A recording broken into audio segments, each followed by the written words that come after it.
myself engaging. I have been teaching physics to NEET aspirants for past 27 years. आज मैं Coulomb's law के कुछ ऐसे क्वेश्चन डिस्कस करने जा रहा हूं जिसमें कुछ ट्रिक्स है। अगर आप ध्यानपूर्वक उसको एनालाइज नहीं करेंगे तो गलत हो सकता है। This is critical thinking type questions. इसके आगे के वीडियो में और भी डिस्कस किया जाएगा।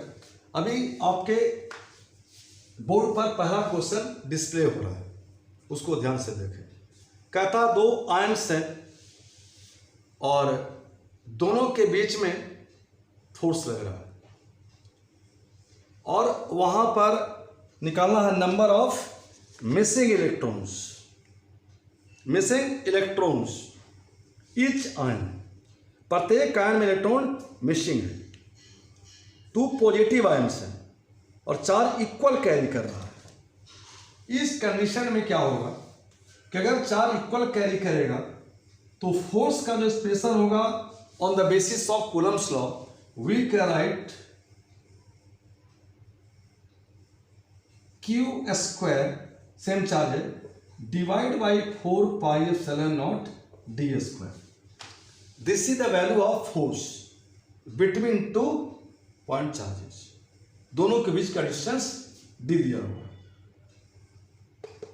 This implies q square equal to 4 pi epsilon naught f d square. Just cross multiply, q square equal to f into 4 pi epsilon naught d square. This is the value of square of the charge. This implies Q equal to NE on the basis of quantization of charge. On the basis of quantization of charge, Q equal to NE whole square 4 pi epsilon naught F D square. Now we can write N square E square. This is equal to 4 pi epsilon naught F D square. Hence N square equal to 4 pi epsilon naught F D square upon E square. Therefore N equal to number of missing electrons, N equal to, ये जो root है पूरे के ऊपर है 4 pi epsilon naught f d square upon E square. So fourth option is the correct choice. 4 pi epsilon naught f d square upon E square. यहां पर E square ये पूरे रूट के अंदर है। This is the value of missing electron. जो दोनों ion में equal number of electrons missing है वो वैल्यू है n on the basis of quantization of charge.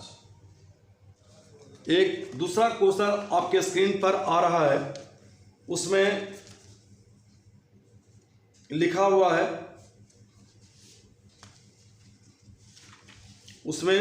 हुआ है, कि 2 अपोजिट चार्ज है, वहां पर सिमिलर नहीं अपोजिट चार्ज है और वो स्फीयर पर चार्ज दिया गया या मेटेलिक बॉल मान सकते हैं।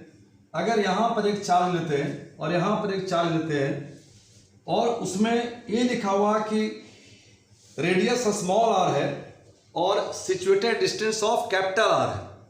अब ये रिलेशन नहीं दिया कि स्मॉल कैपिटल आर बहुत बड़ा है स्मॉल आर से, तो यहां पर पॉइंट चार्ज की तरह ट्रीट नहीं किया जा सकता है। तो अगर पॉइंट चार्ज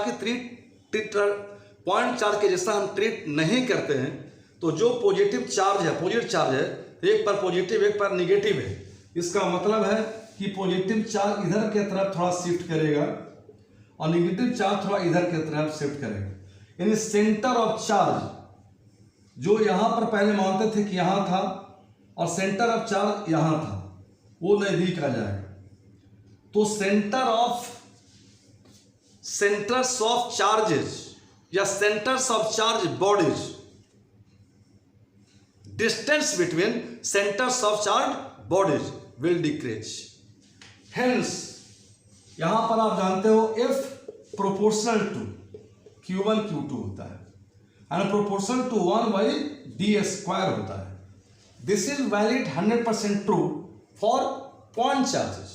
अगर हम point charge की बात करते हैं तो यहां पर point charge ऐसा कुछ टर्म दिया हुआ नहीं, लेकिन एक तरह से इसको ट्रीट किया जा सकता है कि जो अगर एक पर पॉजिटिव चार्ज एक पर नेगेटिव चार्ज है तो पॉजिटिव चार्ज इधर खिसकेगा, नेगेटिव चार्ज इधर खिसकेगा और ये डिस्टेंस डिक्रीज कर जाएगा. सो सेंटर्स ऑफ चार्जेस का जो पोजीशन है यहां से इधर खिसका इधर खिसका, तो यहां पर ऐसा माना जा सकता है कि जो पॉजिटिव चार्ज है इधर खिसक के आ गया, नेगेटिव चार्ज इधर खिसक के आ गया, तो डिस्टेंस की वैल्यू घट गई, तो फोर्स क्या हुआ, डिक्रीज कर गया. तो यहां पर है F, अब देख रहे हैं ऑप्शन में F जो fourth of F greater than Q square divide by 4 pi epsilon not R square. अगर हम ट्रीट करते पॉइंट चार्ज की तरह तो वो आंसर आता हमारा simply Q square 4 pi epsilon not R square, लेकिन यहां पर डिस्टेंस घट गया है, इसका मतलब फोर्स इंक्रीज कर गया है. यहां पर आप देख रहे हो relation on the basis of Coulomb's law. So इस क्वेश्चन को जो आपने देखा यहां पर अभी बोर्ड पर भी दिखाई दे रहा था आपको कि किस प्रकार से मेटालिक बॉल को रखा गया है. अब इसके बाद जो है अगला क्वेश्चन की तरफ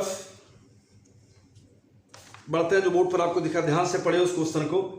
एक में टेम्परेचर -10 डिग्री सेल्सियस और एक में है 0 डिग्री सेल्सियस.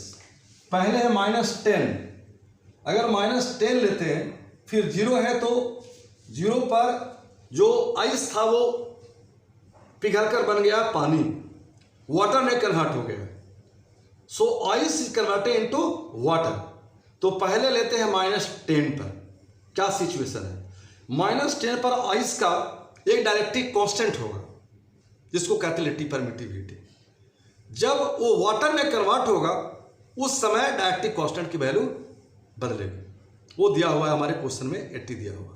तो if you consider ice then you can write force, लेकिन दोनों में सेम है, क्वेश्चन में हिसाब देख रहे लिखा हो, फोर्स दोनों चार्ज के बीच में सेम है, आइडेंटिकल चार्ज है.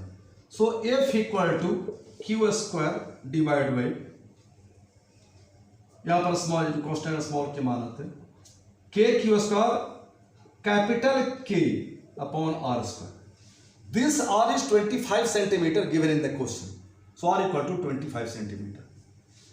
And another case, F dash when it is converted into water H2O, that time constant small k will be same 1 by 4 pi epsilon naught. This is Q square divided by this is K dash, and this R is 5 centimeter. It means that this is R by 5. पहले 25 था और अब 5 centimetre है, तो 5 centimetre का मतलब 1 by 5, R by 5. So R divided by 5 whole square. Both are equal. Both are equal, but F equal to F dash. So a small k Q square divided by capital K R square. This is equal to a small k Q square divided by capital K dash, ऊपर में 25 चला जाएगा numerator में, divide by R square. K Q square will get cancelled here, R square will get cancelled, therefore K dash question में दिया हुआ है 80 दिया हुआ है. So K equal to K dash question में दिया हुआ है 80. जब वो वाटर में कन्वर्ट हो गया, पहले तो था आइस, अब वाटर में कन्वर्ट हो गया तो 80 बन गया. तो यहां पर K की वैल्यू, K डैश की वैल्यू है 80, हमें K निकालना. तो K इक्वल टू क्या हो जाएगा 80 डिवाइड बाई K डैश 80 है, तो 80 divide by 25, this is equal to 3.2. So this is the value of directive constant when this is in the form of ice. जब वो पानी है तो 80 है, और जब आइस में था उस समय उसका डायरेक्टिव कांस्टेंट की वैल्यू था 3.2. So I think you have understood 3 questions, हर एक के अंदर क्लू है। अभी जो क्वेश्चन हमने डिस्कस किया है, अभी जो एस्पायरेंट्स जो एग्जाम देने जा रहे हैं 26 जुलाई को, उनके लिए बहुत बेनिफिशियल होगा। और उसके पहले क्वेश्चन डिस्कस किया गया, नंबर ऑफ इलेक्ट्रॉन्स कैलकुलेट करें, वो है।